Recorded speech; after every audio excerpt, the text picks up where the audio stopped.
Hi friends, welcome to my channel Vani's vlogs. ఇవాళ home made garam masala చేసి చూపిస్తున్నాను.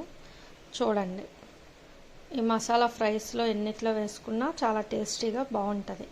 ఓసారి ట్రై చేసి చూడండి. గరం మసాలాకి కావలసిన ఇంగ్రీడియంట్స్: ఫస్ట్ ఈ కప్పుతో 3 కప్స్ ధనియాలు తీసుకున్నాం. సేమ్ అదే కప్పుతో 1/2 కప్పు గసగసాలు, 1/2 కప్పు వెల్లుల్లిపాయలు,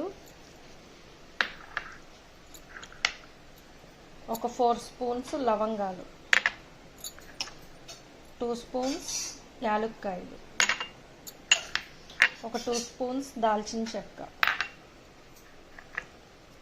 ఒక 1/2 కప్పు జీడిపప్పు నూక. ఇది టేస్ట్ బాగుంటుంది. ఇందులోనే ఇంకొక స్పూను మిరియాలు కూడా వేసుకొని ఇవన్నిటిని కలిపి బాగా ఫ్రై చేయండి. స్టవ్ ఆన్ చేసుకొని ఓ బాండీ పెట్టుకోండి. పెట్టుకున్నాక ఫస్ట్ ధనియాలు, ఇందులోనే లవంగాలు, చెక్క, ఇలాచి ఇవి బాగా ముందు ఫ్రై చేసుకోవాలి.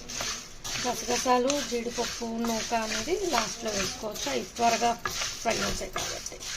ముందు వీటిలా కలిపి బాగా మంచి బ్రౌన్ కలర్ వచ్చేలాగా ఫ్రై చేసుకోండి. మిరియాలు కూడా వేసుకొని ఫ్రై చేసుకోండి. ఇలా 10 మినిట్స్ ఫ్రై చేసుకుంటే దోరగా బ్రౌన్ కలర్గా వస్తాయి.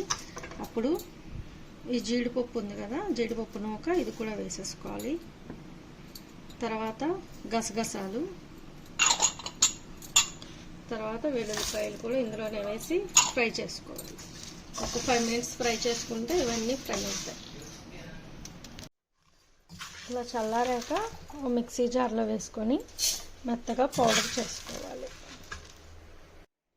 ఇలా మిక్సీలో వేసుకొని మెత్తగా పౌడర్లా చేసుకొని కొంచెం చల్లారాక ఒక సీసాలో వేసి పెట్టుకుంటే 6 మంత్స్ అయినా కూడా పాడవదు.